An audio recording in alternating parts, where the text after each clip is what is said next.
உலகத்தின் எந்த ஓரத்திற்கு நான் எங்கு சென்றாலும் என் அடையாளம் நான் தமிழன் அப்படிங்கிறது தான். இப்போ அந்த அடையாளம் தான் என் பெருமைமிக்க அடையாளமாக இருக்க முடியும். இப்போ இந்த அடையாளத்துக்குள் தமிழ் தேசிய இன மக்கள், தமிழ் இன மக்கள் ஒன்று திரளும்போது தான் வலிமை வரும்.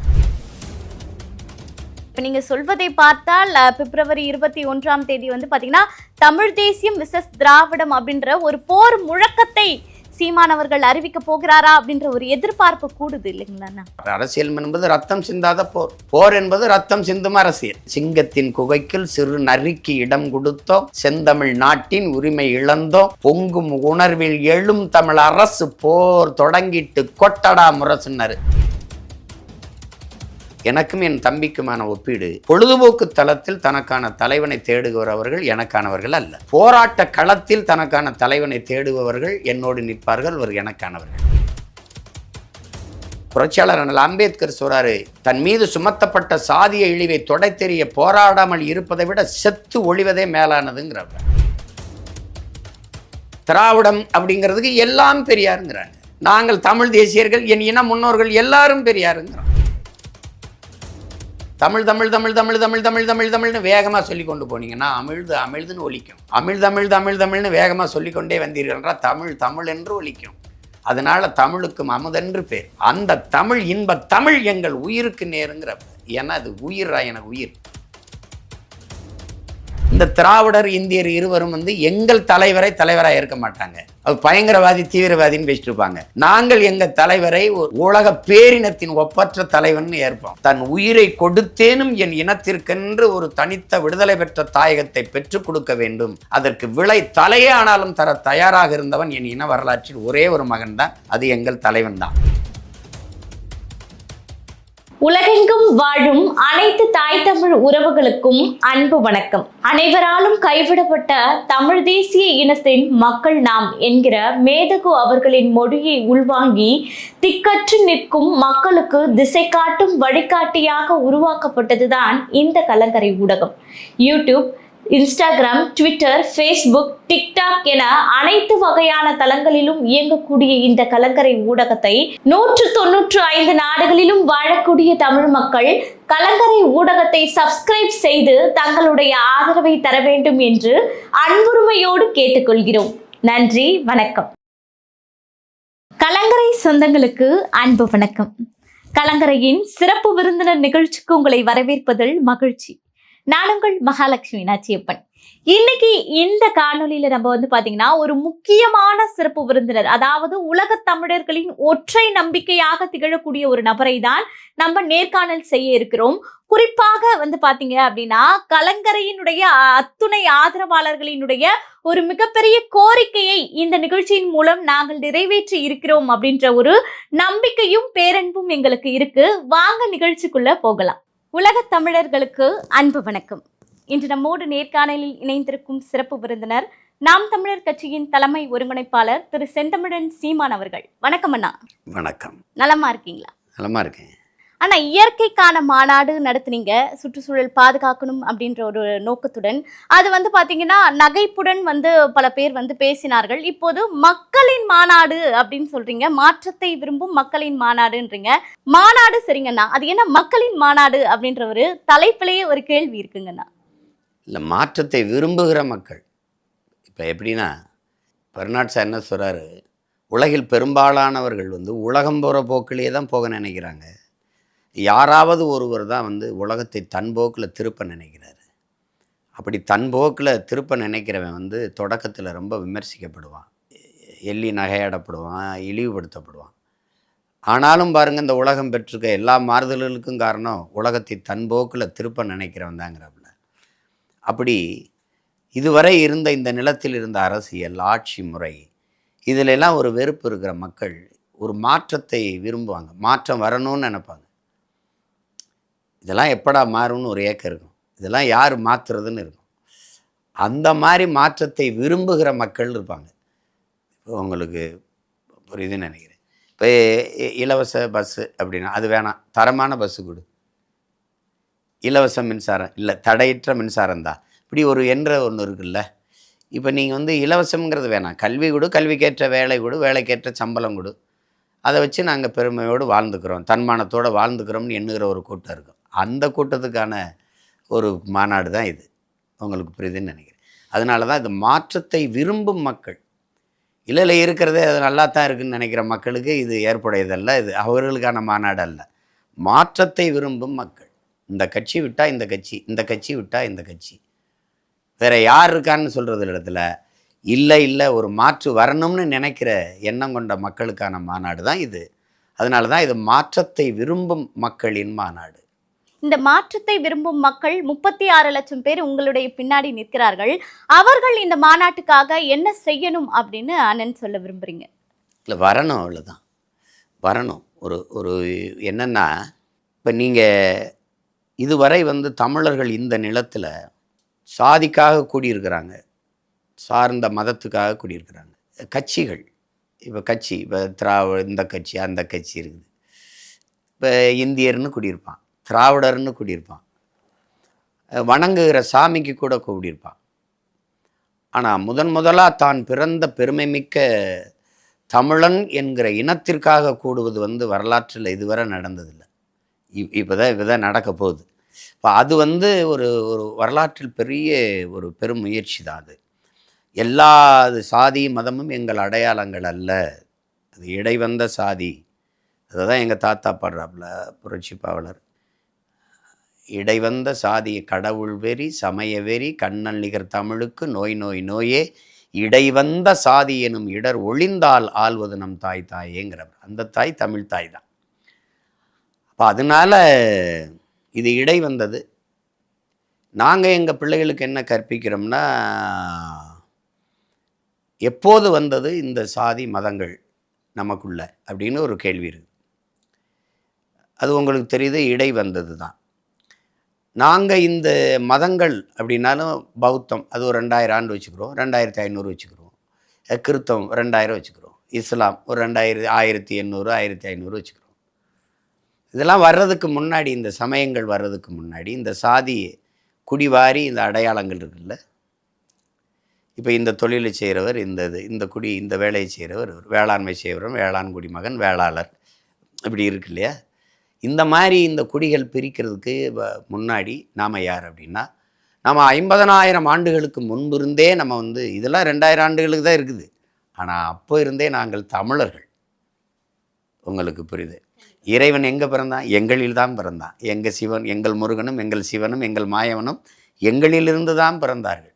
இப்போ அந்த மாதிரி அவ்வளவு ஒரு தொன்மையான இனம் எனக்கு இது சாதி தான் அடையாளம், மதம் தான் அடையாளம்னு வாழ்கிறது ரொம்ப மடமையாக இருக்குது. அப்படின்னா இப்போ நான் இந்த நிலத்தை விட்டு வெளியில் போகிறேன், வேறு மாநிலத்துக்கு போகிறேன். நீங்கள் யாருன்னு கேட்கும்போது நான் எந்த அடையாளத்தை சொல்கிறது? இந்த அடையாளத்தை நீங்கள் சொல்லுவீங்க தமிழன். அவன் சொல்ல நம்ம நான் இந்த சாதின்னு சொல்ல முடியாது. ஐ ஆம் கிறிஸ்டின், ஐ ஆம் இந்து, ஐ ஆம் இஸ்லாம் அப்படி சொல்ல முடியாது. ஐ ஆம் தேவர், ஐ ஆம் நாடார், ஐ ஆம் செட்டியார், ஐ ஆம் வன்னியர், ஐ ஆம் கவுண்டர் அப்படி சொல்ல முடியாது. அதெல்லாம் அவன் ஏற்க மாட்டான். நீ யாருன்னா எந்த மொழியில் நம்ம பதில் சொல்கிறோங்கிறதா. என் அடையாளம்ங்கிறது என் இன அடையாளம் தான். அது இந்த நிலத்துக்குள்ளேயும் சரி, இந்த இந்திய துணைக்கண்டத்தை தாண்டி வேறு நாட்டுக்கு சென்றாலும் சரி, என்னுடைய அடையாளம் பிறப்பிலிருந்து இறப்பு வரை நான் தமிழன் தான். இப்போ உதாரணமாக ஈழத்தில் எங்களுக்குள்ள சமயங்கள் இருந்தது, மதங்கள் வேறு வேறு சார்ந்திருந்தோம். கிறித்தவம், இஸ்லாம், இந்து அப்படின்னே வச்சுக்கிறோம் இருந்தோம். அங்கே சாதிகளாக இருந்தோம், பல பிரிவுகள் இருக்குதுன்னு. குடிகள் தான். தமிழ் சாதி இல்லை, தமிழனுக்கு சாதி இல்லை. பாவேந்தர் சொன்ன மாதிரி தமிழ் சாதிங்கிறது தமிழ் சொல்லு இல்லை, குடி தான் அதுக்கு பேர். சரி, அப்படி குடிகளாக பிளந்து பிரிந்திருந்தாலும் செத்து விழுந்தோம் போரில். நாடாரில் 400 பேர் செத்தார்கள், இஸ்லாமத்தில் ஒரு 500 பேர் செத்தார்கள், 50 பேர் செத்தார்கள், இந்துக்கள் ஒரு 15 பேர் செத்தார்கள், கிறிஸ்தவரில் 20 பேர் செத்தார்கள், அல்லது தேவரில் 10 பேர், அல்லது வன்னியரில் 500 பேர் செத்தார்கள். அப்படி எந்த நாடு ஏடும் பதிவு செய்யலை. தமிழர்கள் செத்தார்கள், தமிழர்கள் மரணித்தார்கள், அப்படி தமிழர்கள் இறந்தார்கள், தமிழர்கள் கொல்லப்பட்டார்கள். அப்போ என்ன எங்களுக்கு சொல்லுது? இப்போ இந்திய கடலுக்குள்ளே நாங்கள் மீன் பிடிக்க போனோம். அங்கே முத்திரையரும் மீன் பிடிக்கிறார், நாடாரும் மீன் பிடிக்கிறார், தேவரும் மீன் பிடிக்கிறார், அந்த பரதவ மக்களும் மீன் பிடிக்கிறாங்க, இஸ்லாமியரும் மீன் பிடிக்கிறார். ஆனால் இறந்து விழுந்தவனை அவன் இந்திய மீனவனும் நம்மளை சொல்கிறதில்ல. இந்த முஸ்லீம் இஸ்லாமிய மீனவர்கள் 2 பேர் இறந்துட்டாங்க, முத்தரையர் மீனவர்கள் ஒரு 2 பேர் இருந்துட்டாங்க, அப்படி சொல்லலை. தமிழ் மீனவர்கள் கொல்லப்பட்டார்கள். இதிலிருந்து என்ன நமக்கு உணர்த்துது? நாம் பிணமாக விழும்போதும் இனமாகத்தான் விழுகிறோங்கிறத காட்டுது. அப்போ அதுதான் என் அடையாளம். அப்போ உலகத்தின் எந்த ஓரத்திற்கு நான் எங்கு சென்றாலும் என் அடையாளம் நான் தமிழன் அப்படிங்கிறது தான். அப்போ அந்த அடையாளம் தான் என் பெருமை மிக்க அடையாளமாக இருக்க முடியும். இப்போ இந்த அடையாளத்துக்குள் தமிழ் தேசிய இன மக்கள், தமிழ் இன மக்கள் ஒன்று திரளும்போது தான் வலிமை வரும். தமிழ் மக்களின் ஒற்றுமையில் தான் வலிமை பிறக்கும். அந்த வலிமை தான் அரசியல் வலிமையாக மாறும். அந்த அரசியல் வலிமை தான் தமிழ் இன மக்களுக்கென்று ஒரு அதிகார வலிமையாக மாறும். இல்லைன்னா என் நிலத்தை நான் ஆளாமல் வேற ஒரு ஆண்டு அந்த அதிகாரத்தின் கீழே நான் வாழ்வது என்பது அடிமை. அதுக்கப்புறம் அது பேசி பயனில்லை. விளங்குதா? அதனால தான் இது நம் இனத்தின் திருவிழா, எல்லோரும் கூடுவோம், தமிழ் பேரின பெருவிழா, வென்று வாகை சூடுவோம்னு அழைக்கிறோம். கண்டிப்பா. இப்ப நீங்க சொல்வதை பார்த்தால் பிப்ரவரி 21ஆம் தேதி வந்து பாத்தீங்கன்னா தமிழ் தேசியம் விசஸ் திராவிடம் அப்படின்ற ஒரு போர் முழக்கத்தை சீமானவர்கள் அறிவிக்க போகிறாரா அப்படின்ற ஒரு எதிர்பார்ப்பு கூடுது இல்லைங்களாண்ணா? அது இனிமே நாங்கள் அறிவிக்கல, அது அப்போ இருந்தே அறிவிச்சு நடக்குது. நாங்கள் தமிழ், அவர்கள் திராவிடர்கள்ங்கிறாங்க, நாங்கள் தமிழர்கள்ங்கிறோம். இது நான் சொல்லலை, எனக்கு முன்னாடி என் முன்னோர்கள் வைத்த அரசியல் தான். அது வெளிப்படையாகவே நாம் தமிழர்னு கட்சி வச்சு அரசியல் செய்தவர் தாத்தா சிபாய்த்தனார் அவர்கள். அது பின்னாடி வந்து அவர் கோட்பாடு, கொள்கையில், நோக்கங்கள்லாம் சரியாக இருந்தவொன்னே பின் வந்த பிள்ளைகள் நாங்கள் தொடர்றோம். நாங்கள் தொடர்றோம். அவர் தான் இந்த நிலத்தில் தமிழர்களுக்கென்று தனித்த ஒரு தாயகம் வேணும், விடுதலை பெற்ற தாயகம் வேணும்னு விரும்பிய அரசியல் தலைவர் அவர் தான். அந்த காலகட்டத்தில் இப்போ எங்கள் தாத்தா கலியபெருமலை வந்தாங்க, எங்கள் அண்ணன் தமிழரசன் வந்தாங்க. அவங்க வெவ்வேறு பாதைகளை தேர்வு செஞ்சாங்க. இவர் அறிவாயுதமேந்திய அரசியல் பாதையில் வந்தாப்புல, எங்கள் அண்ணன் வந்து இன்னொரு தாய் நிலத்தில் வேறு பாதையை தேர்வு செய்தார். ஏன்னா அந்த இது அவருக்கு திணிக்கப்பட்டது. அவன் அங்கே வந்து எங்களுக்கு அடிமைப்படுத்தியவர்கள் வந்து அரசியல் அதிகாரத்தை பெற்றில்லை, ஆயுத வலிமையை வச்சு அடிமைப்படுத்தினால அப்போ அந்த ஆயுதத்தை எதிர்த்து அதே ஆயுதத்தை வச்சு தான் விடுதலை பெற முடியுங்கிற நிலைமைக்கு தள்ளப்பட்டுட்டோம். அதனால அந்த அரசியல் வேறு. இப்போ அரசியல் என்பது ஆயுதமேந்திய கிளர்ச்சியாக தான் இருக்குன்னு. அரசியல் என்பது ரத்தம் சிந்தாத போர் என்பது ரத்தம் சிந்தும் அரசியல்.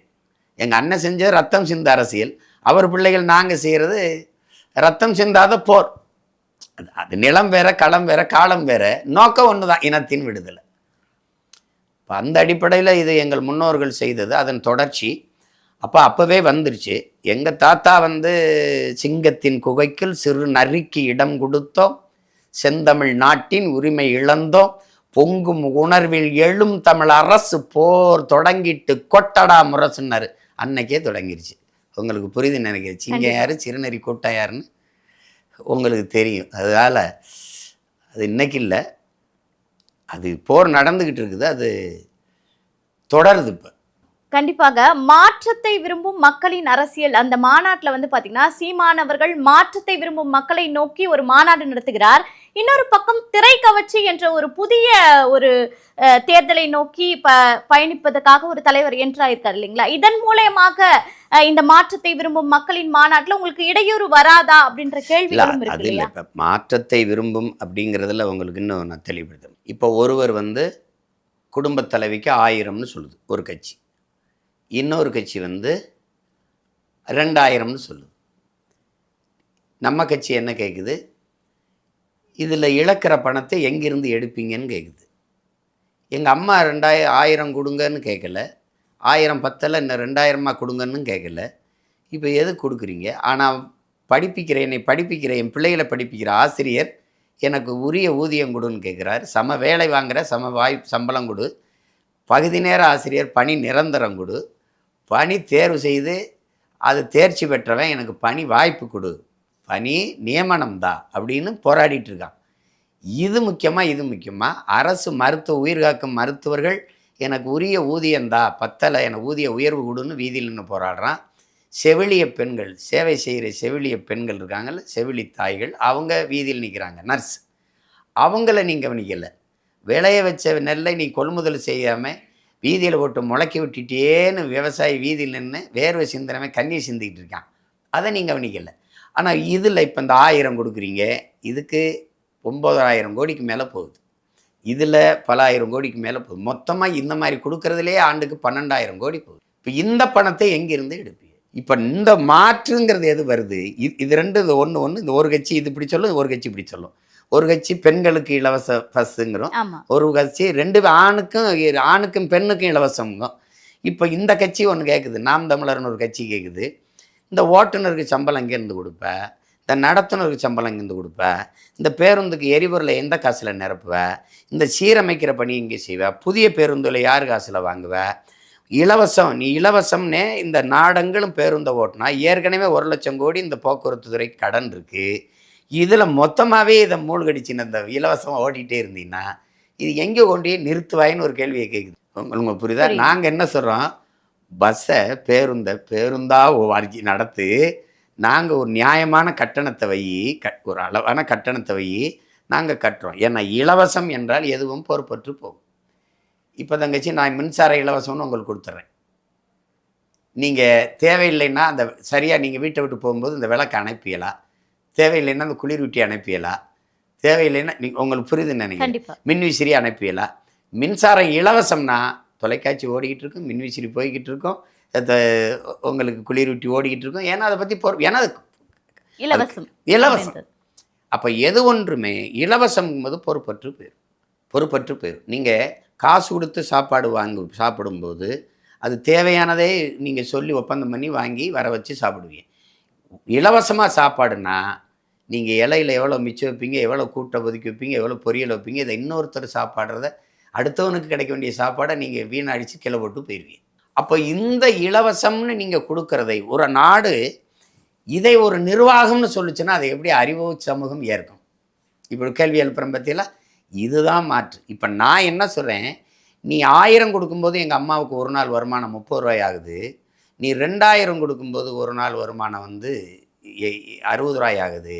நான் 300 ரூபா 400 ரூபா வீட்டில் இருந்தபடியே அங்கங்கே அவங்க வாழ்விடங்களே என் தாய் தங்கையர் 1000 இல்லை, மாதம் 10,000 12,000 சம்பாரித்து கொள்வதற்கு நான் வேலை வாய்ப்பை ஏற்படுத்தி கொடுக்குறேன்றேன். அது நிரந்தர தீர்வுன்றேன். இந்த கையேந்திர இழிநிலையில் தன்மானத்தோடு பெருமையோடு தலை நிமிர்ந்து வாழ்கிற வாழ்வுங்கிறோம். இப்போ இதில் மாறுதா? கண்டிப்பாக. தரமான பேருந்து நியாயமான கட்டணம், உங்களுக்கு புரியுதா? அப்போது ஏற்கனவே 1,00,000 கோடி கடன் இருக்குது. இப்படி ஒவ்வொரு துறையும் கடனாக போய் 10,00,000 கோடி கடன் இருக்குது. வட்டியே 1,00,000 கோடி கட்டுனா 1,00,000 கோடி வட்டியே கட்டுறோம், எப்படி இருக்குது பாருங்கள். இந்த வட்டி கட்டுற காசுக்கே நம்ம மக்களை நல்லா வாழ வச்சிடலாம், அவ்வளோ பிரச்சனை இருக்குது இப்போ. அதனால இது அந்த எண்ணத்தில் அங்கே இதெல்லாம் மாறணும்னு என் மக்கள் நினைப்பாங்க. அந்த எண்ணம் கொண்ட மாற்று சிந்தனை மாறணும்னு சிந்தனை கொண்ட மக்களுக்கான மாநாடு தான் இதை நடத்துகிறோம். இதில் நீங்கள் இப்போ ஒரு என் தம்பி விஜய் வர்றாரு அப்படின்னா இந்த அரசியல் ரெண்டையும் நீங்கள் இப்படி பார்க்கணும். எப்போவுமே ஒன்று, திரை கவர்ச்சி அரசியல் போக போக அப்படியே மங்கிரும். திரை கவர்ச்சி அரசியல் மங்கும், இன எழுச்சி அரசியல் எப்போவுமே பொங்கும். ஏன்னா ஒரு பிரச்சனைன்னா நீங்கள் என் மொழி அழிஞ்சிருச்சு, அந்த மொழி மீட்கப்படணும். ஏன்னா தமிழ் மீட்சியே தமிழர் எழுச்சி. தமிழ் வாழ்ந்தாதான் தமிழன். இப்போ தமிழ் வாழணும். இது தமிழ் வாழலைன்னா நான் சும்மா யாரோ உட்காந்து போகிற போக்கில் இப்போ நீங்கள் பாரசீக மொழியோடு சமஸ்கிருதம் கலந்து உருவான உருது, பாரசீக மொழியோடு சமஸ்கிருதம் கலந்து உருவான மொழி இந்தி, அப்படி கிடையாது. தமிழோடு சமஸ்கிருதம் கலந்து உருவான அந்த தென் மாநில மொழிகள் அப்படி கிடையாது. இது இறைவனால், எல்லா மொழிகளும் மனிதனால் பேசப்பட்டது. எங்கள் மொழி தமிழ் இறைவனால் பேசப்பட்டது. மணிநெற்றி உமிழ்ச்சங்கன் தளல் புரை சுடர் கடவுள் தந்த தமிழ்ங்கிறான். அவனுக்கு மந்திரம் என்ன? நிறைமொழி மாந்தர் மறைமொழி தானே மந்திரம் என்பங்கிறான். தமிழே மந்திரம்டா, வேற என்னடா மந்திரம் தேடுறாய்ங்கிறான். உங்களுக்கு எங்கள் இறை முருகன் பேசிய தமிழ், எங்கள் மாயோன் பேசிய தமிழ். ஏன்னா நீங்கள் எங்கள் சிவனுக்கு பாடிய அத்தனை நாயன்மார்களும் தமிழில் பாடியிருக்கா. ஆண்டாளுக்கு பாடிய பாசுரங்கள் எல்லாம் தமிழ் பாசுரங்கள். உங்களுக்கு ஆண்டாள் பாசுனது, பெருமாளுக்கு பாடிய பாசுரங்கள், ஆண்டாள் பாடிய பாசுரங்கள் எல்லாம் தமிழ். அப்படிங்கும்போது ஒரு இறைவன் பேசிய மொழி, இந்த மொழி ஆதி மொழி, ஒரு தொன்ம மொழி, நன்கு கட்டமைக்கப்பட்ட சீர் சந்தம் யாப்பு தொடை அசை சீர் என்று நன்கு கட்டமைக்கப்பட்ட ஒரு மொழி. அப்போ எம்மொழியின் துணையின்றி தனித்து இயங்கக்கூடிய உயர் தனிச்செம்மொழி. மற்ற மொழிகளெல்லாம் புறமொழி துணை தேவைப்படும், எம்மொழி கிடையாது. இப்போ ஆங்கிலம் இருக்குன்னா 20 விழுக்காடு சொற்கள் அதில் நாங்கள் கொடுத்தது. அது 20 விழுக்காடு. அப்படி பல்வேறு மொழிகளின் தாயாக இருக்கிற மொழி தமிழ். உலகில் அவரவர் அவரோட தாய்மொழியில் பேசி கொண்டிருக்கிறார்கள். நாங்கள் அந்த மொழிகளின் தாய்மொழியில் பேசுகிறோம். இப்போ அப்படிப்பட்ட பெருமை மிக்க நன்கு ஒரு செழிப்பாக ஒரு செறிவார்ந்த ஒரு இலக்கிய வளமை கொண்ட ஒரு மொழி தமிழ். ரெண்டாவது, எல்லா சமயங்களுக்கும் இலக்கியம் வச்சிருக்கிறது தமிழ் தான். உமர் புரவழி எழுதிய சீரா புராணம் இஸ்லாமிய பெருமக்களுக்கு, வீரமாமுனிவர் ஜோசப் பெஸ்கி எழுதின அந்த வீரமாமுனிவர்கள் தேம்பாவணி கிறித்தவர்களுக்கு, நம்முடைய மூதாதை கம்பவர் பெருமான் எழுதிய அந்த கம்பராமாயணம் அந்த மக்களுக்கு, இப்படி எல்லா சமயங்களுக்கும் காப்பியம். இப்போ பௌத்தம்னா மணிமேகலை பௌத்த காப்பியமே. சிலப்பதிகாரம் எழுதியவன் சமண துறவி எங்கள் மூதாதை இளங்கோவடிகள். இப்போ எல்லா சமயங்களுக்கும் காப்பியம் வச்சிருக்கிற ஒரு மொழி எதுனா தமிழ் தான். கண்டிப்பாக. அப்போ அப்படிப்பட்ட மொழி அழிந்து விடக்கூடாது என்று எண்ணுகிறவன் எங்கள் கூட நிற்பான். இப்போ என் இனம் பெருமைப்பட்ட வாழ்ந்த இனம், அந்த இனம் சிறுமைப்படக்கூடாது. வரலாற்றில் எனக்கென்று ஒரு பெருமை இருக்குது, எனக்கென்று ஒரு மாண்பு இருக்குது. எல்லோரும் அவனவன் பேசி இது பண்ணும்போது மனிதநேயம் பேசும்போது நாங்கள் உயிர்மை நேயம் பேசியவர்கள். அவன் சீனன் என் மொழி தெரியாதவன் ஊமை, அரேபியன் என் மொழி தெரியாதவன் பிசாசு என்று சொல்லும்போது என் மூதாதை எழுந்து யாதும் ஊரே யாவரும் கேளீர் என்று உலகம் தழுவி நேசித்து நின்ற ஒரு அளப்பெரிய மாண்பு கொண்ட இனம் இது. இந்த இனம்தான் உலகம் தழுவி நேசித்து நின்றுச்சு. அப்படிப்பட்ட ஒரு இனம் இது தன் அடையாளங்களை இழந்து தன் கலை இலக்கிய பண்பாட்டை அழிய கொடுத்து தொன்று தொட்ட வழிபாட்டை வேளாண்மையை இழந்து அழியுமானால் அதை விடக்கூடாதுன்னு நினைக்கிற எண்ணம் கொண்டவன் என்னோடு நிற்பான். உங்களுக்கு புரியுதா? நான் திரும்ப திரும்ப சொல்கிறேன், எனக்கும் என் தம்பிக்குமான ஒப்பீடு, பொழுதுபோக்கு தளத்தில் தனக்கான தலைவனை தேடுகிறவர்கள் எனக்கானவர்கள் அல்ல. போராட்ட களத்தில் தனக்கான தலைவனை தேடுபவர்கள் என்னோடு நிற்பார்கள், அவர் எனக்கானவர்கள். கண்டிப்பாக. ஆனா அவர்களையும் மாற்றக்கூடிய பொறுப்பு திரு சீமான் அவர்களுக்கு இருக்குல்ல. அதனாலதான் அந்த கேள்வியை நம்ம என் தம்பி முன்வைக்கிற அரசியலை இப்போ தமிழக வெற்றி கழகத்தின் அரசியலில் நம்ம கேள்விகளை எழுப்புறோம். அதையே அவங்க விமர்சனம்னு பார்க்குறாங்க. அதை அப்படி பார்க்க வேண்டியதில்லை. கேள்விகளுக்கு உரிய பதில் சொல்லணும். இப்போ எப்படின்னா, அவர்கள் திராவிடர்கள் அப்படின்னு சொல்கிறாங்க, நாங்கள் தமிழர்கள் என்று சொல்கிறோம். இப்போ கோட்பாட்டு அளவில் வேறு. தமிழர்கள், நாங்கள் தமிழர்கள்ன்றோம். இல்லை நீங்கள் நம்மெல்லாம் திராவிட. இல்லை நான் தமிழன்றேன். நான் தமிழன். என் மொழி தமிழ், என் குடி தமிழ் குடி. புரியுது நினைக்கிறேன். என் சமயம் சைவம் வைணம் உள்ளிட்ட தமிழம். எங்களுடைய இறை முருகன், சிவன், மாயவன், கொற்றவை. எங்களுக்குன்னு ஒரு வழிபாடு இருக்குது. அதனால் என் இனம் தமிழ் இனம். நான் தமிழன். அப்போ மொழி வழியே தான் தேசிய இனங்கள். ஒரு மொழியை பேசக்கூடிய மக்களின் கூட்டம் இனம் என்று வரையறுக்கப்படுது. அந்த இனம் நீண்ட நாட்கள் நிலைத்து வாழக்கூடிய, ஒரே இடத்தில் நிலைத்து வாழக்கூடிய நிலப்பரப்பை கொண்டிருக்குமேனால் அது தேசிய இனம் என்று வரையறுக்கப்படுது. அதுலேயும் தனக்கேயான கலை, இலக்கியம், பாட்டு, கூத்து, இதெல்லாம் தனக்கே வரையறுத்து வச்சிருந்துச்சுன்னு வச்சுக்கோங்க. அது அந்த இனம் மூத்த இனம்னு வருது. எனக்கென்று ஒரு விளையாட்டு சிலம்பம், எனக்கென்று ஒரு இது இருக்குது குத்து வரிசை, எனக்கென்று ஒரு விளையாட்டு இருக்குது சடுகுடு, இன்னைக்கு கபடியாக இருக்குது, அப்போ எனக்கென்று ஒரு நடனம் இருக்குது. இதெல்லாம் வகுத்து வைக்கப்பட்டிருக்குது. அப்படின்னா அந்த இனம் மூத்த ஒரு தேசிய இனம். அப்படிதான் இருக்கணும், அப்படிதான் சொல்லணும்.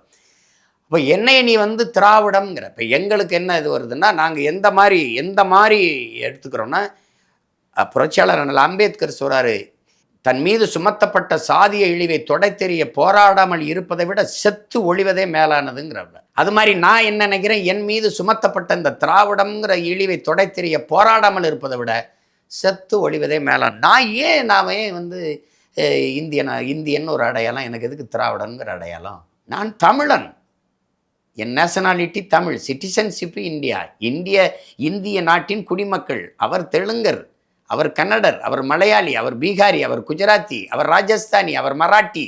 நாங்கள் எல்லா மொழிவழி தேசிய மக்களும் இணைந்து இந்தியாங்கிற ஒரு நாட்டுக்குள்ளே, நாங்களாக உருவாக்குனது, இந்த பேர் கூட வெள்ளைக்காரன் வச்சு, இந்த நாட்டுக்குள்ளே இணைந்து வாழ்கிறோம். ஒரு ஐக்கியம், ஒன்றியம்.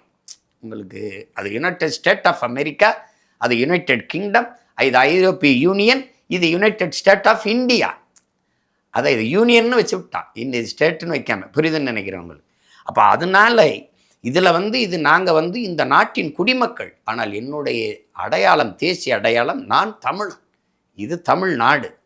அப்போ அதில் இந்த புரிதல் இருக்கிறதுல நான் எங்கே திராவிடனானே? திராவிடன்கிறது அவன் இருமொழி கொள்கைம்பா. நான் தமிழ் வாழணும்பா, அவன் ஒழியணும்பா. தமிழை ஒழிச்சாதான் அவன் தமிழன் இல்லாது போவான். தமிழனுக்கு இன உணர்வு இல்லாமல் போகும். இன உணர்வு இல்லைன்னா தான் தமிழன் அல்லாதவன் நீங்கள் வசதியாக வாழவும் ஆளவும் முடியுங்கிறது அவருடைய நோக்கம். ஒரு தமிழன், தன்மானமிக்க தமிழன் தன் தாயை கையேந்து விடுவான் 1000 ரூபாய்க்கு. வேட்டி சேலைங்கிறது ஒரு மானத்தை மறைச்சு கட்டிக்கிற வேட்டி சேலைங்கிறது அடிப்படை. மயிலுக்கு போர்வை போத்துன பேகனுடைய பேரனும் பேத்தியும் வேட்டிக்கும் சேலைக்கும் இத்தனை இவ்வளவு 1000 ஆண்டுகள் கழிச்சு விடுதலை பெற்ற இவ்வளவு இந்தியாவில் இவ்வளவு வளம் இருக்கிற ஒரு தமிழ்நாட்டில் என் நிலத்தில் இல்லாத நிலக்கரி இருக்குது, மீத்தேன் இருக்குது, இத்தின் எல்லாம் ஏன்றிருந்தான் எடுத்துட்டு போகிறேன். இவ்வளவு காட்டு வளம், கனிம வளம் இருக்குது, நீர் வளம் இருக்குது, நில வளம் இருக்குது. இவ்வளவு வளம் இருக்கும்போதும் நான் 1000 ரூபாய்க்கு கையேந்திரேன், அரிசி பருப்பு கையேந்திரேன், பொங்கலுக்கு வேட்டி சேலைக்கு நிற்கிறேன்னா இது எந்த மாதிரியான ஒரு ஆட்சி முறை? அப்போ இது யாருடைய ஆட்சி? திராவிட ஆட்சி. திராவிடம் அப்படிங்கிறதுக்கு எல்லாம் பெரியாருங்கிறாங்க. நாங்கள் தமிழ் தேசியர்கள், என் இன முன்னோர்கள் எல்லாரும் பெரியாருங்கிறோம். உங்களுக்கு புரியுதா? உங்களுக்கு எல்லாமே பெரியாருங்கிறாங்க. என் இனத்தின் முன்னோர்கள் எல்லாருமே எங்களுக்கு பெரியார். அப்போ அதனால நீ பெரியாரும் இதை செய்தார்னு சொல்லுங்க. ஐயா ஈவேராவும் போராடினார், ஈவேராவும் பெண்ணி உரிமைக்கு பேசினார், ஈவேராவும் சாதி ஒழிப்பு தீண்டாமை கொடுமைக்கு பேசினார். அதை நாங்கள் எதிர்க்கலை, ஏற்கிறோம்.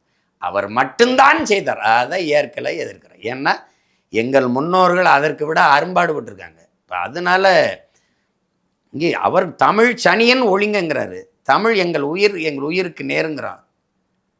அதுதானே இங்கே முக்கியம். தமிழ் எங்களுக்கு உயிர். அது ஒரு தொடர்பு கருவி இல்லை.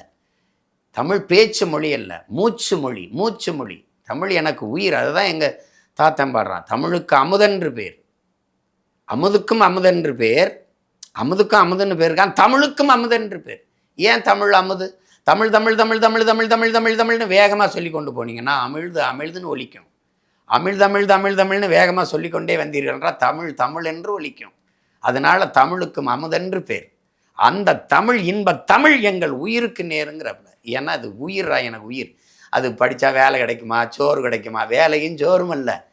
அது என் உயிர், அது என் முகம், அது என் முகவரி, அது என் அடையாளம், அது என் ரத்தம், அது என் சதை, அது என் நரம்பு, அது என் உணர்வு, அதுதான் எல்லாம். அது என் கலை, அது என் இலக்கியம், அது என் பண்பாடு, அது என் வாழ்வியல், அது என் அரசியல், என் அறிவியல், அது என் வரலாறு.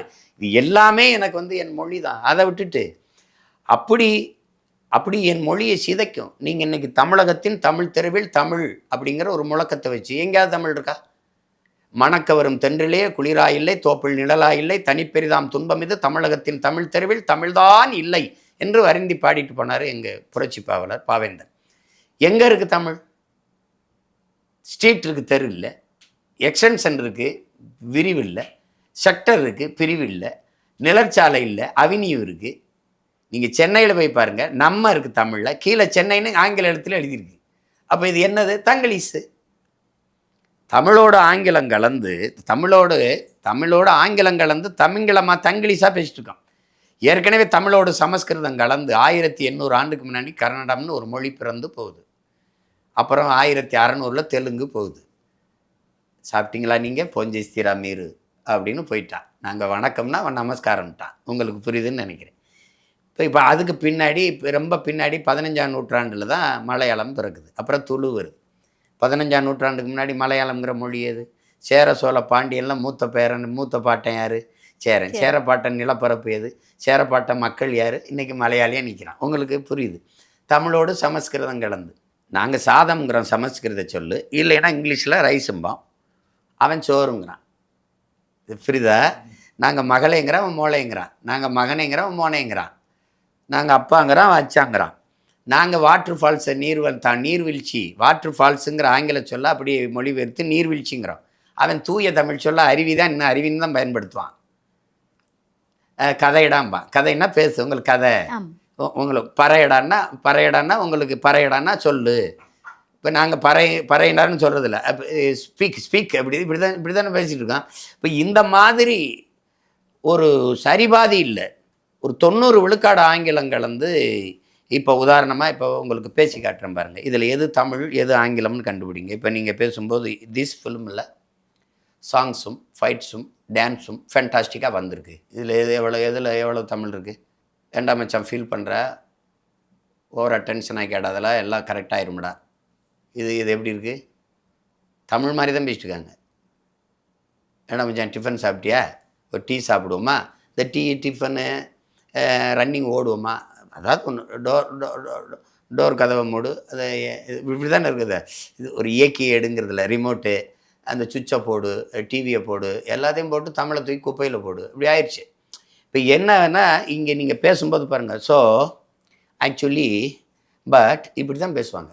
அந்த வார்த்தைகளை போடாமல் அடுத்த வார்த்தை வராது. நீங்கள் தமிழர்கள் பேசும்போதுக்கு பாருங்கள், என்ன பேசுகிறோம்னே தெரியாமல் பேசுவாங்க. இறைமகன் இயேசு, தந்தையே இவர்களை மன்னிச்சிருங்க, அவன் என்ன செய்யறனே தெரியாமல் செஞ்சுக்கிட்டு இருக்காங்கன்னு அவரை அடித்து கொல்லும்போது அவர் சொல்கிறாப்புல, அது மாதிரி என் மக்கள் என்ன செய்யறனே தெரியாமல் செஞ்சுட்டான். தன் தாய்மொழியை உலகத்தில் அழித்த ஒரே இனம் வந்து தமிழ் இனம் தான். அவனே அழிச்சிட்டான், அது அழியுதுன்னே தெரியாமல் அழிச்சிட்டான். அப்போ அந்த நிலையில் நாங்கள் வந்து எங்கள் முன்னோர்கள், எங்கள் தாத்தா தேவனைய பாவானார் இப்போ சொல்கிறார், தமிழ் மீட்சியே தமிழர் எழுச்சிங்கிறவங்க. தமிழ் மீட்சி வரணும்னா தமிழன் ஆட்சி வரணும். இவ்வளவு போராடி கொண்டிருக்க போது இவ்வளவு பிரச்சனை இருக்குது. நீங்கள் எங்களை இவர்கள் இலவசம், போனஸு, சலுகை, மானியம் கொடுத்து வீழ்த்துவார்கள் திராவிடர்கள். நாங்கள் இது பெற வேண்டிய ஏழ்மை வறுமையின் இல்லாமல் என் மக்களின் வாழ்க்கை தரத்தை உயர்த்தணும்னு நினைப்போம். இது தமிழ் தேசியம். உங்களுக்கு புரியுது. மொழி கொள்கையில் அவர்கள் தமிழ் ஆங்கிலம்பாங்க, இருமொழி கொள்கை, அது ஏமாற்றும்போம். இந்தியர்கள் மும்மொழி கொள்கைம்பாங்க, இந்தியும் வரணும்பாங்க. அப்படி பார்த்தா சமஸ்கிருதம் வரணும்பாங்க, அது வந்து மும்மொழி கொள்கை, மோசடி கொள்கைம்போம் தமிழ் தேசியர்கள். அப்போ எங்கள் மொழி கொள்கை என்ன, எனக்கு மட்டும் இல்லை எல்லாருக்கும் கொள்கை மொழி ஒரே மொழி, எங்கள் உயிர் மொழி தமிழ். அவர்களுக்கு அவர்கள் மொழி ஆங்கிலம், இது கன்னடம், அவர்கள் மொழி தெலுங்கு, அவர்கள் மொழி மலையாளம், அவர்கள் மொழி மராட்டியம். இப்போ பார்த்தீங்களா அங்கே பினராயி விஜயன் ஐயா என்னமோ பண்ணு, என் ஊரில் மலையாளம் இருக்கணும், கன்னடம் என் ஊரில் கன்னடம் இருக்கணும், மராட்டி ஹிந்திலாம் பேசினா இங்கே தொலைச்சி போகிறோம், என் ஊரில் மராட்டி இருக்கணும். இதுதான் சரி. அப்போ மொழிவழி தேசிய இனங்கள் அந்தந்த எதுக்கு பிரிக்கப்பட்டது இந்த நாட்டில்? மொழிவழியே மாநிலம் பிரிக்கப்படும் போது அவனுடைய மொழி, அவனுடைய கலை இலக்கியம், பண்பாடு, வழிபாடு, வரலாறு இதெல்லாம் பாதுகாத்து வைக்கப்படும்.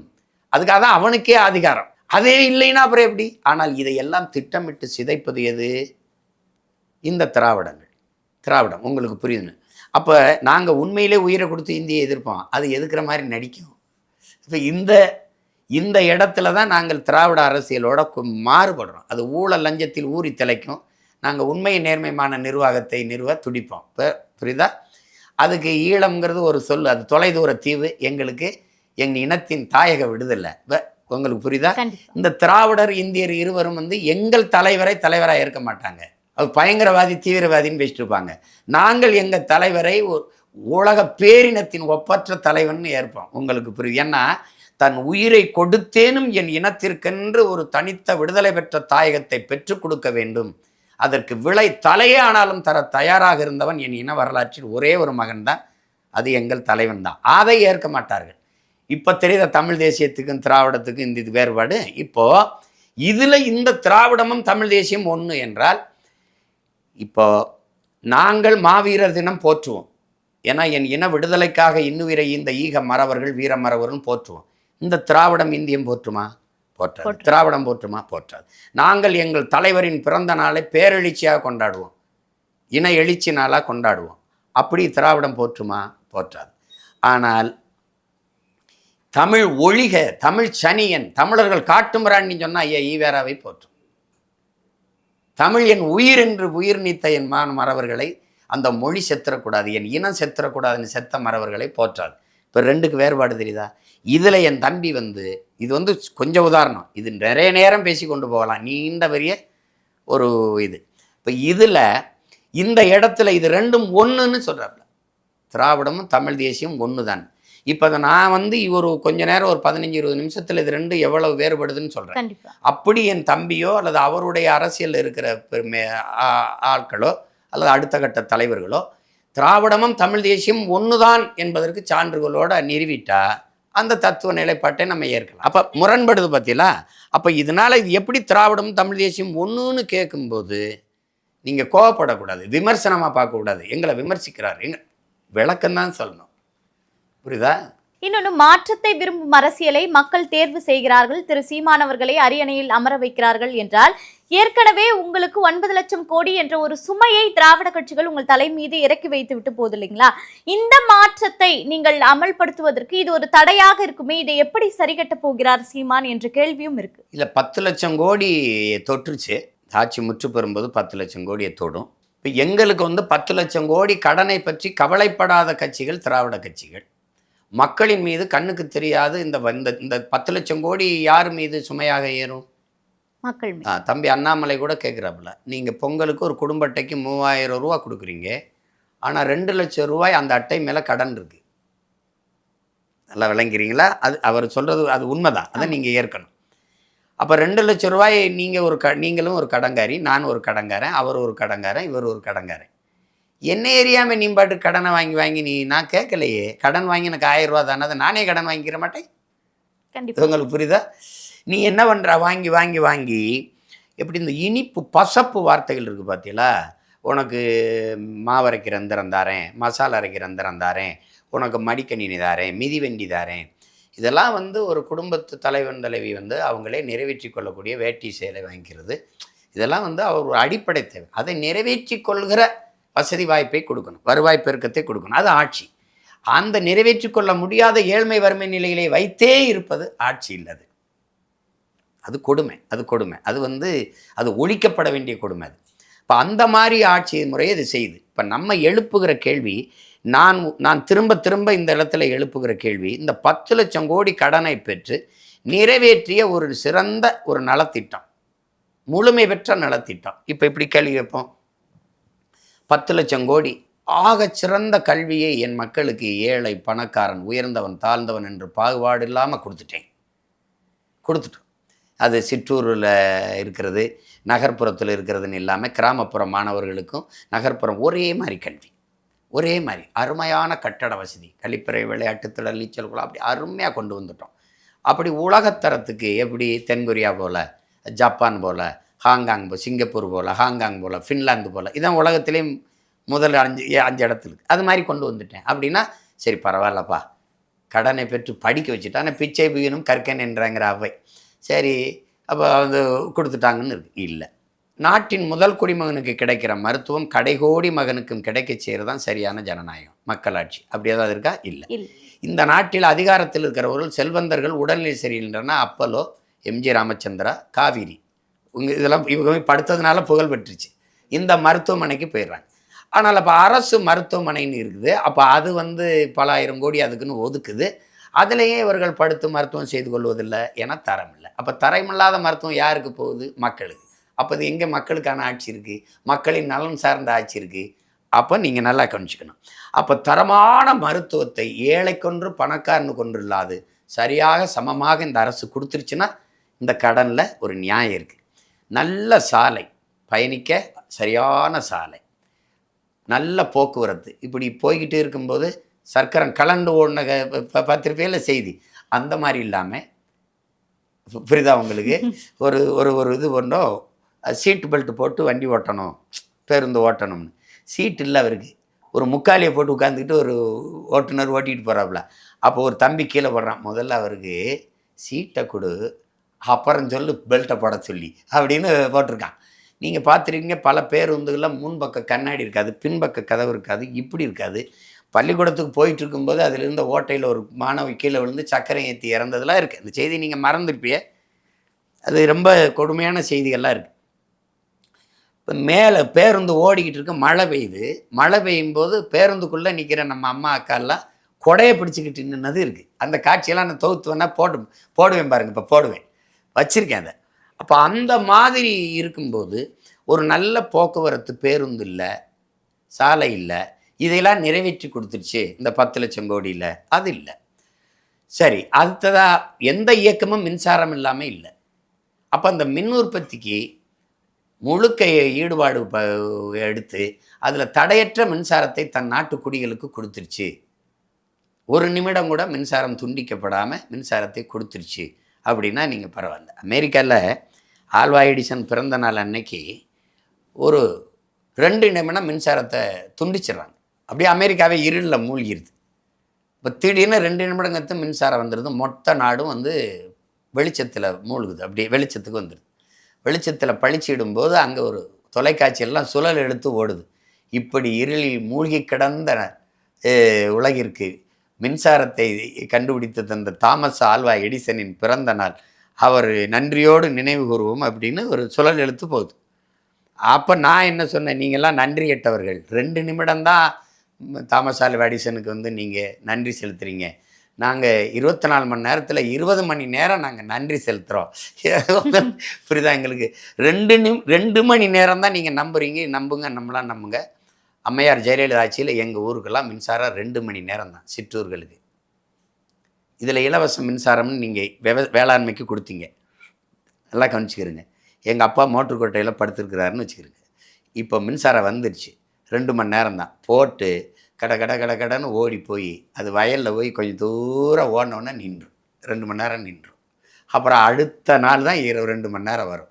இப்படி நான் கூட சொன்னேன், அவங்க 2 விரலை காட்டினது நீங்கள் ரெட்டலைன்னு நினச்சிட்டீங்க, 2 மணி நேரம் தான் மின்சாரம்னு சொல்லியிருக்காங்க, நம்ம தான் தவறாக புரிஞ்சுக்கிட்டோம். அப்போது தடையற்ற மின்சாரம் கொடுக்கறதுக்கு இந்த நாடு முயற்சிக்கலை.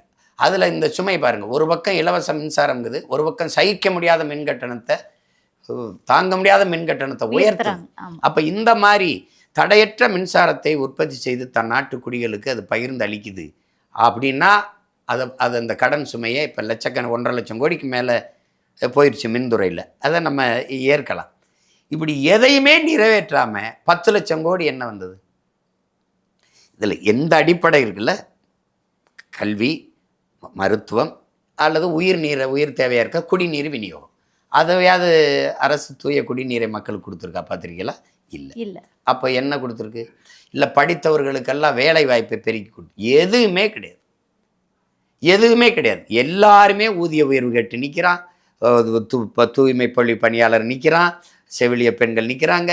ஒரு வேளாண் குடிமக்கள் விளை வச்ச நெல்லை ஒரு சேமிப்பு கிடங்கு கட்டி அதை வாங்கி கொள்முதல் செஞ்சு சேமிக்க முடியுமா? முடியாதா? ஆனால் நீங்கள் டாஸ்மார்க் சரக்கை எப்படி குளிரூட்டப்பட்ட அறையில் அவ்வளவு அழகாக அடுக்கி வச்சு அதுக்கு கண்காணிப்பு கருவி சிசிடிவி கேமரா வச்சு 2 காவலர்களை காவலுக்கு போட்டு காவல் காக்கிறீங்க. ஆனால் உயிர் இப்போ குடிக்காமல் இருக்க முடியுமே, இந்த சோறு உணவு இல்லாமல் எப்படி இருக்க முடியும்? ஆனால் அந்த உணவுப் பொருளை நீ வீதியில் போட்டு முளைக்க வச்சு நாசமாக்குறியே, இந்த ஆட்சி முறை எப்படி எடுத்துக்கிறது? அப்போ இந்த இடத்துல இந்த 10 லட்சம் கோடியை நீங்கள் என்ன செய்தீர்கள் என்று வெள்ளை அறிக்கை இந்த ஆட்சியாளர்கள் எதில் முதலீடு செய்தீர்கள், எதில் செலவு செய்தீர்கள் என்று சொல்ல முடியுமானா சொல்ல முடியாது. அப்போ நீங்கள் எப்படி 10 லட்சம் கோடியை திருப்பி கட்டுவீங்க அப்படின்னா, ஏற்கனவே ஆட்சியில் இருந்தவர்கள் அதிகாரத்தில் இருந்த ஒரு பட்டியல் நம்மகிட்ட வந்துடுது. புரியுதா? இவர்கள் எவ்வளவு லட்சங்கள், ஆயிரங்கள், கோடிகள் கொள்ளையடிச்சு வச்சுருக்காங்கங்கிறது நமக்கு தெரிய வந்துடுது. அப்போது எங்கே போச்சோ இந்த பணம், அங்கேருந்து எடுத்து கட்டிட வேண்டியதான். உங்களுக்கு புரியுதா? புரியுது. என்ன தம்பி, நீங்கள் எங்கே வச்சிருக்க, யார்கிட்ட இருக்கோ அவன்கிட்ட எடுத்து கொடுக்க வேண்டியதுதான். இப்போ நான் கேட்ட எதையுமே நீ செய்யலை. அப்போ இந்த பணத்தை வாங்கி என் மக்களுக்கு எதையுமே செய்யலை. நீ 1000 கொடுத்தேன். இப்போ 6800 கோடி இந்த பொங்கலுக்கு கொடுத்த 2 கோடி அட்டைக்கு கொடுத்த 3000 ரூபாயில் 6800 கோடி செலவாகுது. இந்த 6000 கோடி ஏற்கனவே 10 லட்சம் கோடியை தொடர கடன் இருக்கும்போது இந்த 6800 கோடி எங்கேருந்து வருது? அப்போ எப்படியாவது ஆட்சிக்கு வந்துடுவோம், அதுக்கப்புறம் நாடு நாசமான நமக்கு என்ன அப்படி நினைக்கிறதான் பேராபத்து. இப்போ அதனால் ஏற்கனவே ஆட்சியில் இருந்தவங்க கொள்ளையடிச்சு வச்சு திருடி வச்சுருக்க காசை எடுத்து கட்டிட்டு போயிட வேண்டியதான். வேறு மக்களின் மீது வரியை சுமத்தி அந்த காசை வட்டி கட்டுறது சரியாக வராது. திரு சீமான் அவர்கள் இந்த மக்களின் மாநாட்டில் என்ன மாதிரியான அறிவிப்புகளை செய்ய போறார் அப்படின்ற ஒரு எதிர்பார்ப்புகள் இருக்கு. குறிப்பாக வேட்பாளர்கள் அறிவிப்பீங்களா, இன்னொன்று நான் ஆட்சிக்கு வந்தால் என்ன செய்வேன் அப்படின்றதை திரையிட்டு காட்டுவேன்னு ஒரு பத்திரிகையாளர் சந்திப்புல சொல்லியிருக்கீங்க. அது இந்த மாநாட்டில் சாத்தியமா அப்படின்ற ஒரு கேள்வியும் இருக்கு. இல்லை, மாநாட்டில் வேட்பாளர்களை அறிமுகம் செய்கிறதுக்கே 1.5 மணி நேரத்துக்கு மேலே போயிடும், 2 மணி நேரத்துக்கு ஆயிரும். அதுக்கப்புறம் அதுக்கு பெரிய மற்ற கட்சிகள் போல் வாழ்க ஒழிக புகழ்ந்து அதெல்லாம் இல்லை. வேட்பாளரே அறிமுகப்படுத்துவோம். எங்களுடைய அரசியல் எதற்காக நாங்கள் வந்தோம், ஏன் வந்தோம், எதை நோக்கி நாங்கள் போய்கிட்டு இருக்கோம். நாங்கள் பல முறையை சொல்லிட்டோம் என் மக்கள்கிட்ட, நாங்கள் ஆள் மாற்றம் ஆட்சி மாற்றத்திற்கு வந்த பிள்ளைகள் அல்ல, அடிப்படை அமைப்பு அரசியல் மாற்றத்திற்கு வந்த பிள்ளைகள். ஆட்சி மாற்றம் அல்ல எங்கள் கனவு, ஆட்சி முறை மாற்றம். உங்களுக்கு விளங்கிச்சா? அந்த ஆட்சி முறையை மாற்றணும்னு நினைக்கிறோம். கட்டிய கட்டடத்துக்கு வெள்ளையடிக்க வந்த சீர்திருத்தவாதிகள் அல்ல, இந்த கட்டடத்தையே முற்றுமுழுதாக தகர்த்துட்டு புதிய ஒரு கட்டடம் கட்ட வந்த புரட்சியவாதிகள் அப்படின்னு சொல்கிறோம். இப்போ அதனால் அந்த கருத்துக்களை எடுத்து வைப்போம். இப்போ இந்த மாநாடு யாருக்கானது அப்படின்னா, உலகெங்கும் பரவி வாழக்கூடிய என் உயிர் சொந்தங்கள், தமிழ் பேரின மக்கள் அனைவருக்குமான மாநாடு. உழைக்கும் உழவர்குடி, என் மீனவ சொந்தங்கள், இன்னும் அந்த கடலுக்குள்ளே மீன் பிடிக்கிற உரிமையை பெற முடியல, பாதுகாப்பாக கடலுக்குள்ளே போயிட்டு திரும்ப முடியல, அந்த என் மீனவ சொந்தங்களுக்கான மாநாடு. படித்துட்டு ஆசிரியர் தேர்வு எழுதிட்டு பணி நியமனத்துக்காக 14,000 பிள்ளைகள் வெளியில் நிற்கிறாங்க, அவர்களுக்கான மாநாடு. பகுதி நேர ஆசிரியர்கள் வந்து பணி நிரந்தரம் கேட்டு போராடுகிறார்கள், அவர்களுக்கான மாநாடு. பிறகு சம வேலை செய்கிறோம், சம ஊதியம் கொடுங்கன்னு கேட்குறவர்களுக்கான மாநாடு. உயிர்காக்கும் மருத்துவர்கள் வீதியில் நிற்கிறாங்களே, அவர்களுக்கான மாநாடு. அது செவிலிய அந்த தேவதைகள், அந்த பெண்கள், அந்த தங்கைகளுக்கான மாநாடு. அதுக்கப்புறம் இன்றைக்கி தமிழ்நாடு தேர்வாணையத்தில் தேர்வு எழுதிட்டு 70 லட்சம் பேர் வேலை இல்லாமல் வெளியில் நிற்கிறார்கள், அவர்களுக்கான மாநாடு. அப்போ விளைநிலங்களை எல்லாம் இந்த மாதிரி தொழிற்சாலை தொடங்குறோன்னு வலுக்கட்டாயமாக வருத்தி பறிக்கிறார்கள், பதறாங்கள்ல வேளாண்குடி மக்கள், அவர்களுக்கான மாநாடு. நெசவாளர்கள், மூலப்பொருளான நூல் விலையேற்றம், மின்கட்டண விலை உயர்வு, சொத்து வரி உயர்வு, அதாவது கட்டட வாடகை உயர்வு, இதனால் நெசவே இந்த தொழிலே அழிஞ்சு வீழ்ந்து போயிருக்கிற நெசவாள சொந்தங்களுக்கான மாநாடு. இப்போது ஆடு மாடு மேய்க்கிற என் அன்பு சொந்தங்கள் வந்து என் ஆத்தாளப்பன் வந்து மேய்ச்சல் நிலம் இல்லையேன்னு இன்றைக்கி ஆடு மாடுகளை வச்சுருது. ஏன்னா கால்நடை எங்களுக்கு மிகப்பெரிய செல்வம் அது. அப்போ அதுக்காக நானே மலையேறிலாம் மேய்ச்சேன். அவர்களுக்கான மாநாடு இது, அவர்களுக்கான மாநாடு. இப்போ நல்ல காற்று, தூய காற்று இல்லை சுவாசிக்க, கந்தக தூசை சுவாசிக்கிறோம். அதனால் நுரையீரல் தொற்று, புற்று, 100 மரணத்தில் 90 மரணம் புற்று மரணமாக இருக்குது. அது நல்ல குடிநீர், தூய குடிநீர் வேணும், நஞ்சில்லாத உணவு வேணும், பயணிக்க நல்ல பாதை வேணும், படிக்க நல்ல கல்வி வேணும், படித்தா வேலை வேணும், அதுக்கேற்ப சம்பளம் வேணும், அதை கொண்டு வாழ்கிற பெருமைமிக்க வாழ்வு வேணும். இப்போ பொருளாதார மேம்பாடு வேணும், வளர்ச்சி வேணும், அதுக்கப்புறம் பெண்களுக்கான உரிய பாதுகாப்பு இருக்கணும். இப்படியெல்லாம் நினைக்கிற என் மக்கள், அவர்களுக்கான மாநாடு இது. நாம் தமிழர் கட்சியின் மாநாடு அல்ல, நல்ல ஆட்சியை விரும்புகிற மக்களின் மாநாடு. சொல்லப்போனால் இது ஒட்டுமொத்த இந்த நாட்டின் குடிகளுக்கான மாநாடு. நல்ல ஆட்சி வரணும். இது இஸ்லாமியர்களுக்கு பாதுகாப்பு, கிறிஸ்தவர்களுக்கு பாதுகாப்பு, இந்துக்களுக்கு பாதுகாப்பு, அவர்களுக்கு இதெல்லாம் கிடையாது. இங்கே நாட்டை ஒட்டுமொத்த நாட்டுக்குமான பாதுகாப்பில் தான் இந்த நாட்டு குடிகளுக்கான பாதுகாப்பு இருக்குது. அதில் சிறுபான்மை மக்களுக்குன்னு ஒரு பாதுகாப்புன்னு பேசுவாங்க, அப்புறம் இவருக்கு பாதுகாப்புன்னு பேசுவாங்க. ஒட்டுமொத்தமான நாட்டு பாதுகாப்பு தான் நாட்டு மக்களுக்கு பாதுகாப்பு. அந்த மக்களுக்கான பாதுகாப்பில் தான் எல்லாம் இருக்குது. அப்போ அது காடு, மலை, ஆறு, அருவி, மரம், செடி, கொடி எல்லாவற்றுக்குமான மாநாடு. ஏன்னா அரசியல் என்பது, எங்கள் அரசியல் வந்து எல்லா உயிர்களுக்கும், கட்சி எல்லா மக்களுக்கும், தலைமை அதிகாரம் எப்போதும் தமிழர்களுக்கு. ஏன்னா அது இந்த ஒரு நிலம்தான் இருக்குது. நான் திரும்ப திரும்ப சொல்லிட்டேன்.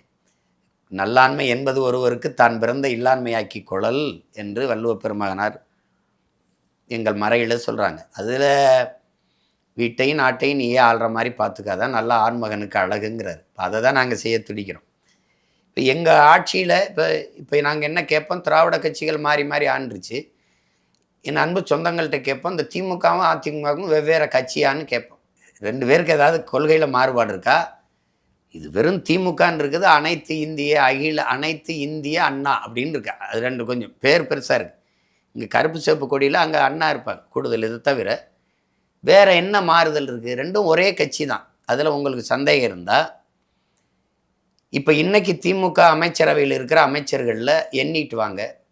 ஐயா ரகுபதி அதிமுகலேருந்து வந்தவர், ஐயா KKSSR அதிமுகலேருந்து வந்தவர், ஐயா கண்ணப்பன் அவர்கள் அதிமுகலேருந்து வந்தவர், ஐயா ஏவா வேலு அதிமுகலேருந்து வந்தவர், அன்பு தம்பி செந்தில் பாலாஜி அவர்கள் அதிமுகலேருந்து வந்தவர், சேகர் பாபு அறநிலையத்துறை அமைச்சர் அருமை ஐயா வந்து அதிமுகலேருந்து வந்தவர், முத்துச்சாமி அவர்கள் அதிமுகலேருந்து வந்தவர். எத்தனை அமைச்சர் சொல்லியிருக்கேன்? ஒரு 10 கிட்ட சொல்லியிருப்பேனா? இப்போது 20-22 அமைச்சர்களில் பாதிக்கு வந்து அதிமுக அமைச்சர்கள். அப்போ இது 2 வெவ்வேறு கட்சின்னு என் மக்கள் நினச்சா இது ஏமாற்றா இல்லையா? இப்போ கூட எங்கள் ஐயா வைத்தியலிங்க ஐயா வந்து இந்த கட்சியில் சேரும்போது தாய் கழகத்துக்கு திரும்பிட்டேங்கிறப்பல. தாய் கழகம் அது சேய் கழகம்னா, தாயை போல பிள்ளை நூலை போல சேலைங்கிறான். தாயே திருட்டு கூட்டமாக இருந்தால் அப்புறம் சியாய் மட்டும் இப்படி நல்ல நேர்மையான கூட்டமாக இருக்குமா? அதுவும் அப்படி தான் இருக்கும். அப்போ ரெண்டும் வெவ்வேறு கட்சி இல்லை. ஆனால் என் மக்கள் நம்புகிறாங்க இது இது இது இது இதுக்கு ஏதோ மாற்றுன்னு, இதுக்கு ஏதோ மாற்றுன்னு. அப்போ நாங்கள் என்ன கேட்போம், இவங்க கட்சியில் டாஸ்மார்க் இருக்குது, இவங்க ஆட்சியில், அவங்க ஆட்சியில் மூடப்படுமா? மூடப்படாது. இவங்க ஊழல் லஞ்சம் இருக்குது, இங்கே அது ஊழல் லஞ்சம் இல்லாமல் இருக்குமா? இருக்கும். இவங்க எந்த ஒரு வேலைக்கும் கமிஷன் கேட்பாங்க, இவங்க கேட்பாங்களா கேட்க மாட்டாங்களா? கேட்பாங்க. ஒரு பணி நியமனமோ பணியிட மாற்றமோ பணி உயர்வோ எல்லாம் பணம். அது இவங்கள கொலை கொள்ளை இருக்குது, இங்கே இருக்காதா? இருக்கும். இங்கே பாலியல் வன்கொடுமை இருக்குது, அது இருக்குமானா இங்கேயும் இருக்கும், இங்கேயும் இருக்கும். அங்கே மலையை வெட்டி குவாரின்னு ஏற்றுவாங்க, மலையை எம்சாண்டுன்னு ஒன்று கொண்டு வந்ததே அம்மையார் ஜெயலலிதா தான். அது இருக்குமானா இருக்கும். ஆற்று மணலை அள்ளுவாங்களா? ஏற்கனவே மாறி மாறி அள்ளி தின்னு முடிச்சிட்டாங்க. ஆனால் அள்ளுவாங்கன்னா 2 பேரும் அள்ளுவாங்க. அப்போ எந்த இடத்துல மாறுவாங்க? இவங்க இலவசத்தை அறிவிப்பாங்க, அவங்க இலவசத்தை நிறுத்திட்டு இலவசம் பெறக்கூடிய நிலைமையில் இல்லாமல் மக்களின் வாழ்க்கை தரத்தை உயர்த்துவாங்க. அப்படி ஏதாவது இருக்கா? இருக்குமா? இருக்காது. 2 இருக்காது. இவங்க வந்தால் வீடு கட்டி தருவாங்க, 20 வந்தால் வீடு கட்டி தருவாங்க. 5 வருஷத்தில் நினச்சிருந்தா கட்டி முடிச்சிருக்க முடியாதா? ஒவ்வொரு 5 வருஷமும் தான் நாங்கள் வந்தால் வீடு கட்டி தருவோம், நாங்கள் வந்தால் வீடு கட்டி தருவோம், நாங்கள் வந்தால் வீடு கட்டி தருவோம். இப்போ எப்போ தான் கட்டி முடிப்பீங்க? அப்போ இந்த வெற்று பசப்பு இனிப்பு வார்த்தைகளில் ஏமாத்துறதுல 2 பேரும் ஒன்று தான். 2 கட்சி ஆட்சி முறையும் ஒன்று தான். ஆள் மாறும். இப்போ நீங்கள் ஐயா ஸ்டாலினை இறக்கிட்டா ஐயா எடப்பாடியை கொண்டாந்தீங்கன்னா இவர் இறங்கி இவர் வருவார். ஆட்சி முறை மாறுமா? ஆட்சி முறையை மாற்றணும். அதுக்கு வழி இந்த மண்ணையும் மக்களையும் பேரன்பு கொண்டு காதலிக்கிற இந்த பிள்ளைகள் அதிகாரத்துக்கு போகணும். அதுதான் நாங்கள் கேட்குறது. அதனால தான் குடும்பம் குடும்பமாய் கூடுவோம், கொடிய அரசியலை மூடுவோம், இது கொள்கை மறவர்களின் கூட்டம், கொள்ளையர்கள் எடுக்க வேண்டும் கூட்டம் ஓட்டம், இது மாற்றத்தை விரும்பும் மக்களின் மாநாடு. மாற்றம் என்பது சொல்லல்ல செயல். மாறுவோம் மாற்றுவோம் அப்படின்னு நாங்கள் சொல்றது காரணம் தான். கண்டிப்பாக உலக தமிழர்கள் இந்த மாநாட்டுக்கு என்ன மாதிரியான முன்னெடுப்புகளை எடுக்கணும்னா வரணும். இப்போ எங்களுக்கு இப்போ என்னால் எனக்கு கடவுச்சீட்டு முடக்கப்பட்டதுனால இப்போ நீதிமன்றம் கொடுன்னு சொல்லி இந்த அரசு கொடுக்கல. இப்போ அதுக்கு சண்டை போட எனக்கு நேரம் இல்லை, நான் போர் தொடங்கிருச்சு. இப்போ நான் அந்த நாடுகளில் பயணம் பண்ணி என் மக்களை சந்தித்து பண்ண முடியாது. இப்போ தமிழ் பேரின மக்கள் ஒரு இடத்துல பெரும் எண்ணிக்கையில் கூடக்கூடிய வாய்ப்பு உலகத்தில் தமிழ்நாட்டில் தான் இருக்குது. இன்னொரு தாய்நிலை இருந்துச்சு, அது இப்போ எங்ககிட்ட அந்த அரசியல் அதிகாரமோ வலிமையோ இல்லை. இந்த இடத்துல மொத்தமாக நாங்கள் கூட முடியாது. அங்கே இருக்கிற அந்த நாட்டில் இருக்கிற அரசியல் நெருக்கடி, இங்கேயும் நெருக்கடி இருக்குது. ஆனால் அதையும் மீறி நாங்கள் கூட முடியும், கூட வாய்ப்பு இருக்குது.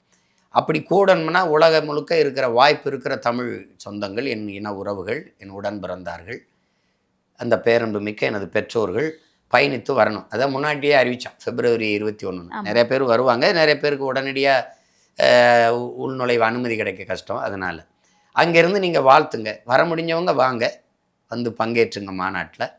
அப்போ நம்ம கூடி காட்டுவோம்.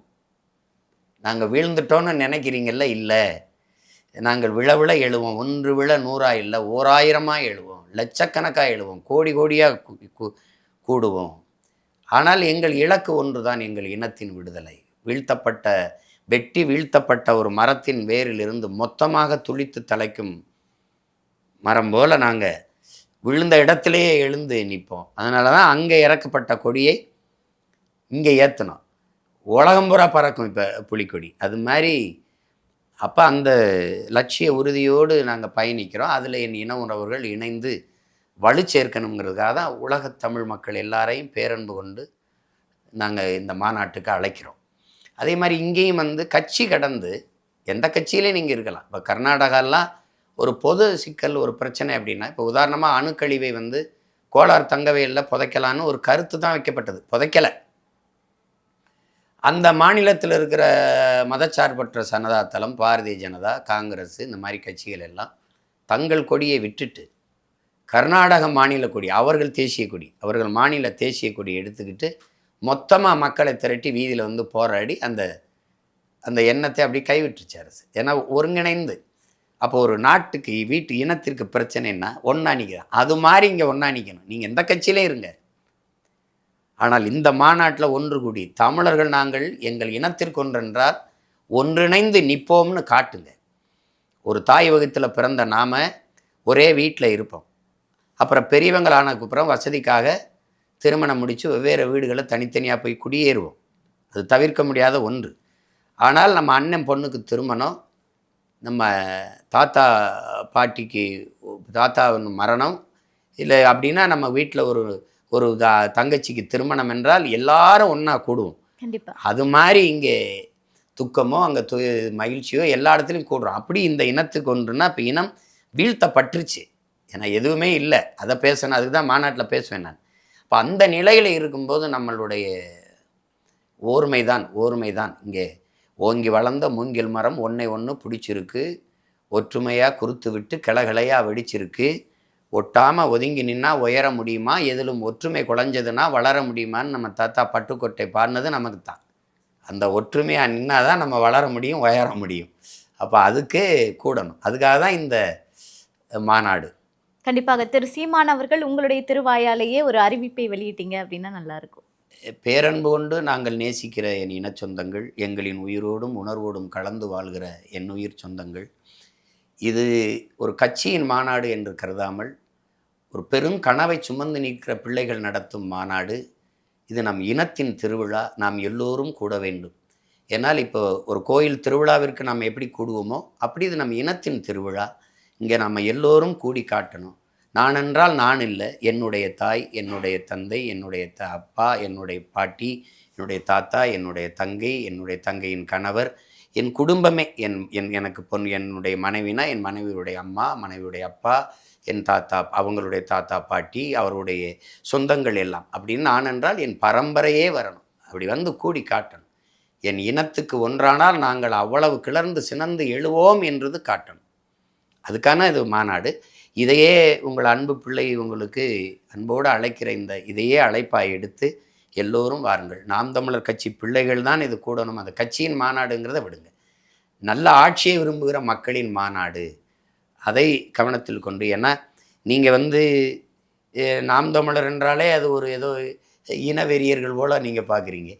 மாட்டுக்கு ஆட்டுக்கு மாநாடு நடத்திய பிள்ளைகள், மரத்திற்கு பேசிய பிள்ளைகள், மலை கடலுக்கு பேசிய பிள்ளைகள், எங்களைப் போல எலும்பும் நரம்பும் ரத்தம் சதையும் இருக்கிற சக மனிதர்களை வெறுப்போம் என்று சொல்லுது, நேசிக்காமல் வெறுப்போம் என்று சொல்வது தமிழ் பேரினத்திற்குன்னு இருக்கிற அந்த பெருமை மிக்க ஒரு மாண்பு இருக்குது. அதை சிதைப்பதான் நாங்கள் கருதுகிறோம். நாங்கள் உலகந்தளவி நேசித்து நின்ற பிள்ளைகள், அதுவும் உலகில் இருக்கிற எல்லா உயிர்களையும் நேசித்த உயிர்மை நேயர்கள். அதனால் நீங்கள் இந்த மாநாடு, இந்த நாட்டில் ஒரு நல்ல அரசியல் வரணும், நல்ல ஆட்சி மலரணும்னு நினைக்கிற ஒவ்வொருவருக்குமான மாநாடு. அதனால் நீங்கள் அவசியம் வாங்க. நாம் எல்லோரும் கூடுவோம், திருச்சியில் கூடுவோம், திருப்பத்தை நாடுவோம். திரள்வோம் தீந்தமிழ் இனத்தீரே திருச்சியில் திரள்வோம். அதுதான் இது. அதுக்காக தான் இந்த அழைப்பை நான் அன்போடு விடுக்கிறேன். 21 மாலை சரியாக 3 மணிக்கு திருச்சியில் நான் உங்களை சந்திக்க ஆவலோடு காத்திருப்பேன். நன்றி, வணக்கம். கண்டிப்பாக அரசியல் சார்ந்த பல்வேறு தகவல்களையும் மக்களுக்கு தேவையான பல்வேறு கருத்துக்களையும் பகிர்ந்து கொண்டீங்க. தொடர்ந்து பேசுவோம். நன்றி. நன்றி, வணக்கம்.